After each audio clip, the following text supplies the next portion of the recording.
World নিউজে আপনাদের সকলকে স্বাগত। সঙ্গে রয়েছে আমি অমৃতা। প্রথমেই নজর রাখবো হেডলাইন্সে। সিন্ধুর জল না ছাড়লে ফের যুদ্ধ, এবার হুমকি শাহবাজ শরীফের। যোগ্য জবাব বললেন পাক প্রধানমন্ত্রী। পাকিস্তানের সুন্দরম আমেরিকার জল মাপছে দিল্লি। গাজার মানুষের পাশে দাঁড়ালে পুনর্বাসনের ব্যবস্থা করুন। ইতালি, ফ্রান্স ও অস্ট্রেলিয়াকে বার্তা ইসরায়েলের প্রধানমন্ত্রী। গাজায় বাড়ছে ধর্ষণের ঘটনার রিপোর্ট প্রকাশ রাষ্ট্রসংঘের। যুদ্ধবিরতি নিয়ে কথা বলবেন পুতিন, ডোনাল্ড ট্রাম্প শুধু শুনেই যাবেন মন্তব্য ওয়াশিংটনের। শুক্রবার বৈঠক আলাস্কায়, পরামর্শ নিতে বার্লিনে ইউক্রেনের প্রেসিডেন্ট। ভারতের উপর 50% শুল্ক আমেরিকার। 10 দিনেই ডায়মন্ড শিল্পে ধস গুজরাটে। কাজ হারালেন 1 লক্ষ শ্রমিক। ট্রাম্পের সঙ্গে বাণিজ্য চুক্তি নিয়ে আমেরিকার পথে মোদি। আসছে বিস্তারিত খবরে। গাজাকে আর কয়েকদিনের মধ্যে সাফ করে দেবে ইসরায়েল। তবে গাজার মানুষ যদি অন্যত্র সরে যেতে চান তাহলে বাধা দেবে না ইসরায়েল, এমনটাই বক্তব্য নেতানিয়াহুর। তবে গাজার মহিলাদের নিয়ে যে রিপোর্ট রাষ্ট্রসংঘ প্রকাশ্যে এনেছে তা অত্যন্ত ভয়াবহ। প্যালেস্তাইনের মানুষ যদি গাজা ছেড়ে অন্যত্র আশ্রয় নেন তাহলে তাদের জন্য মুক্ত করে দেওয়া হবে, বললেন ইসরায়েলের প্রধানমন্ত্রী নেতানিয়াহু। গাজার এখন 75% ইসরায়েলের দখলে, বাকি 25% বাস করছেন মানুষ। তাদের গাজা থেকে বিতাড়িত করার জন্য 3 গুণ ক্ষেপণাস্ত্র হামলা বাড়িয়েছে ইসরায়েল। যদিও গাজার মানুষ জানিয়েছেন মরতে যদি হয় তাহলে জন্মস্থানেই মরবেন। এদিকে রাষ্ট্রসংঘ যে রিপোর্ট প্রকাশ করেছে তা ভয়াবহ। অ্যান্টোনিও গুতেরাস বলেছেন রাষ্ট্রসংঘের কাছে নির্দিষ্ট তথ্য প্রমাণ রয়েছে মহিলাদের ধর্ষণ করছে ইসরায়েলি সেনা। নাবালিকা এমনকি কম বয়সীরাও বাদ পড়ছে না। এক ভয়াবহ পরিস্থিতি তৈরি হয়েছে গাজায়। এই অবস্থায় যদি বিশ্বের বিভিন্ন দেশ এগিয়ে না আসে তাহলে পরিস্থিতি আরো ভয়ঙ্কর হবে। গাজায় এ পর্যন্ত 61,400 জনের মৃত্যু হয়েছে, এর মধ্যে 18,000 শিশু। আজও ত্রাণ নিতে গেলে প্যালেস্তাইনের মানুষের উপর নির্বিচারে গুলি চালায় ইসরায়েলের সেনা। নিজের দেশে এ নিয়ে বিক্ষোভের মুখে পড়েছেন ইসরায়েলের প্রধানমন্ত্রী নেতানিয়াহু। আজ তেল আভিভ লক্ষ্য করে ক্ষেপণাস্ত্র হামলা চালায় ইয়েমেন। ইসরায়েলের বহু বাড়ি ক্ষতিগ্রস্ত হয়েছে। ব্যুরো রিপোর্ট, পূবের কলম ডিজিটাল। ভারত যদি সিন্ধুর জল না ছাড়ে তাহলে যোগ্য জবাব দেওয়া হবে, এমনটাই হুঁশিয়ারি পাক প্রধানমন্ত্রী শাহবাজ শরীফের। নতুন করে 2 দেশের মধ্যে যুদ্ধ পরিস্থিতি তৈরি হচ্ছে। ভারত যদি সিন্ধুর জল না ছাড়ে তাহলে যোগ্য জবাব দেওয়া হবে, এবার হুঁশিয়ারি দিলেন পাকিস্তানের প্রধানমন্ত্রী শাহবাজ শরীফ। পাক প্রধানমন্ত্রী বলেছেন সিন্ধুর জল পাকিস্তানের অধিকার।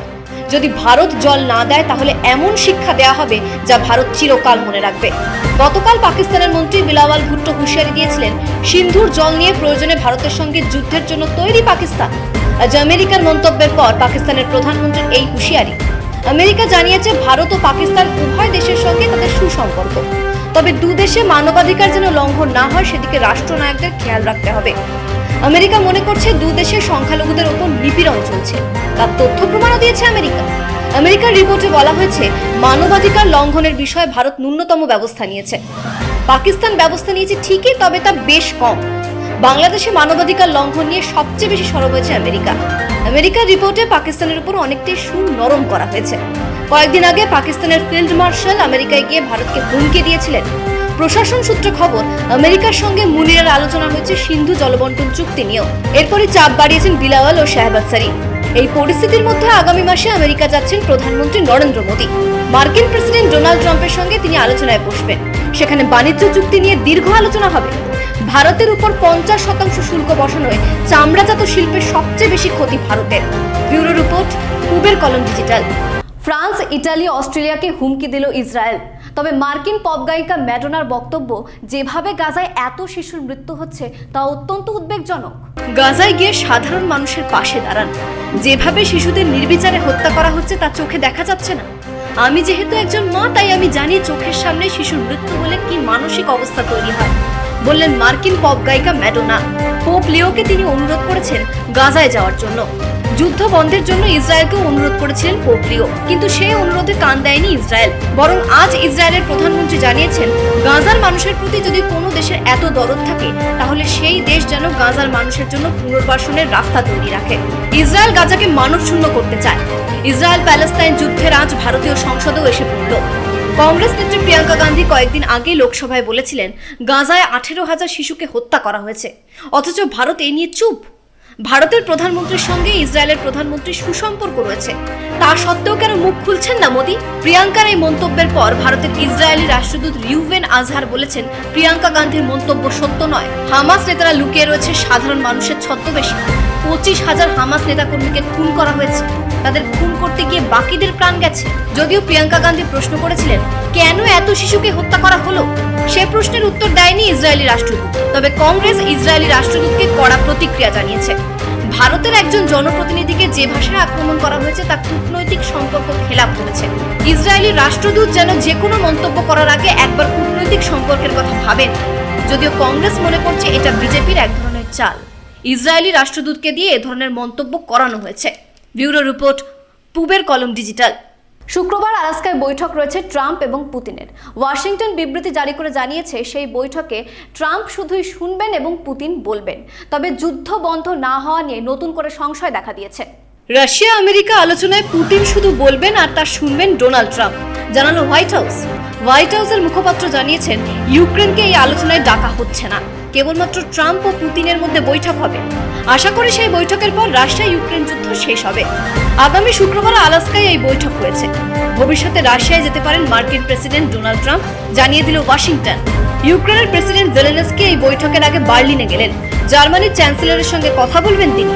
ইউক্রেন ছাড়া কিভাবে যুদ্ধবিরতি চুক্তি হতে পারে তা নিয়ে সন্দেহ রয়েছে বিভিন্ন দেশে।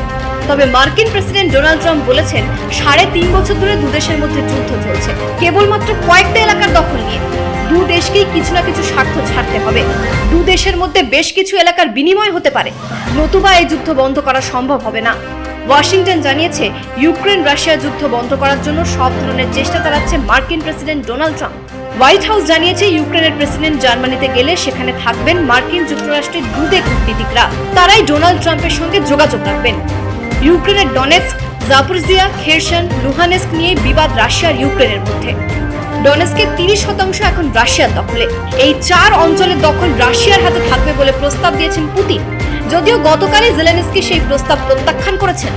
ব্যুরো রিপোর্ট, পূবের কলম ডিজিটাল। ভারতের উপর মার্কিন যুক্তরাষ্ট্র শুল্ক চাপিয়েছে 50%, যার জেরে গুজরাটের ডায়মন্ড শিল্প ব্যাপক ক্ষতিগ্রস্ত হয়েছে। 10 দিনে 1 লক্ষেরও বেশি মানুষ কাজ হারিয়েছেন। নতুন করে বাণিজ্য চুক্তি নিয়ে মার্কিন যুক্তরাষ্ট্র সফরে মোদি। ভারতের উপর আমেরিকা 50% শুল্ক চাপানোয় গত 10 দিনে গুজরাটের 1 লক্ষ শ্রমিক কাজ হারিয়েছেন শুধুমাত্র ডায়মন্ড শিল্পে। বিশ্বে ডায়মন্ড শিল্পের 14 থেকে 15% সরবরাহ করে ভারত। ট্রাম্প হঠাৎ শুল্ক চাপিয়ে দেওয়ায় রপ্তানি কমেছে ভারতের। গুজরাটের ভাবনগর, আমরেলি, জুনাগড় ও সুরাটে তাই কাজ হারিয়েছেন বহু মানুষ। সুরাটকে বলা হয় ডায়মন্ড সিটি অফ ইন্ডিয়া। 20,000 ছোট মাঝারি কারখানা রয়েছে সুরাটে। তাদের শ্রমিকরাই সবচেয়ে বেশি ক্ষতিগ্রস্ত হচ্ছেন। পরিযায়ী শ্রমিকদের বড় অংশ তাই বাড়িতে ফিরে আসছেন। ডায়মন্ড শিল্পে 10% শুল্ক ছিল এতদিন, এখন তা হয়েছে 50%। ব্যবসায়ীদের আশঙ্কা 3 থেকে 4 লক্ষ শ্রমিক কাজ হারাতে পারেন এই কয়েকদিনে। আমেরিকার ব্যবসায়ীরা আর নতুন করে ভারত থেকে কোনো ডায়মন্ড কিনছেন না। গুজরাটের সুরাটেই শুধুমাত্র 8 লক্ষ শ্রমিক কাজ করেন ডায়মন্ড শিল্পে। আমেরিকা 50% শুল্ক চাপানোয় ভারতকে এখন ভরসা করতে হচ্ছে ভিয়েতনাম ও থাইল্যান্ডের উপর। ব্যবসায়ীরা বলছেন, যদি এভাবে একের পর এক শ্রমিক ছাঁটাই করতে হয় তাহলে শেষ পর্যন্ত কারখানা বন্ধ করে দিতে হতে পারে। প্রধানমন্ত্রী নরেন্দ্র মোদীকে চিঠি লিখেছেন তারা। এ কারণেই প্রধানমন্ত্রীর আমেরিকা সফর কিনা তা নিয়ে জল্পনা শুরু হয়েছে রাজনৈতিক মহলে। সামনে বিধানসভা ভোট রয়েছে গুজরাটে। ব্যুরো রিপোর্ট, পূবের কলম ডিজিটাল। 2026-এর ফেব্রুয়ারি মাসের মাঝামাঝি বাংলাদেশের জাতীয় নির্বাচন হবে। মালয়েশিয়া গিয়ে এমনটাই বললেন মোহাম্মদ ইউনুস। তিনি এও বলেন, অবাধ ও সুষ্ঠু নির্বাচন করাই তার সরকারের প্রধান লক্ষ্য। ফেব্রুয়ারির মাঝামাঝিতেই বাংলাদেশের জাতীয় নির্বাচন হবে। মালয়েশিয়ায় এক অনুষ্ঠানে বললেন বাংলাদেশের প্রধান উপদেষ্টা মোহাম্মদ ইউনুস। তিনি বলেন, এই নির্বাচন হবে অবাধ, সুষ্ঠু ও স্বচ্ছ। এই নির্বাচনের পর দেশের ক্ষমতা আসল প্রতিনিধিদের হাতে তুলে দেওয়া হবে। সরকারের লক্ষ্য হবে বাংলাদেশের গণতন্ত্রকে আরো শক্তিশালী করা। জনগণের হাতে ক্ষমতা ফিরিয়ে দেওয়াই এখন প্রধান লক্ষ্য। When we came to take the responsibility of the country as a government, just about a year back, in the circumstances which is uprising of the young people supported by general public because of a regime which is was kind of was killing people on the street for demonstrations and also having misrule and destroying the institutions of the country completely. So that uprising brought a new government and I was invited to head that government. And I was very happy as I was trying to find my way. Guess who shows up? My friend Anwar Ibrahim shows up to get support to us. It's a wonderful feeling to find a friend to coming up at the hour of need when we're desperately looking for some support somewhere because we had no idea which way we were moving. We are very happy to have that. Mohammad Yunus বলেন, আমাদের সরকার শান্তির জন্য সবসময় চেষ্টা চালিয়ে যাচ্ছে। আজ Malaysia আর বাংলাদেশের মধ্যে বেশ কয়েকটি মৌ স্বাক্ষরিত হয়। ইউনূস বলেন, দুদেশের মধ্যে সম্পর্ক আরো গভীর হলো। ব্যুরো রিপোর্ট, পূবের কলম ডিজিটাল।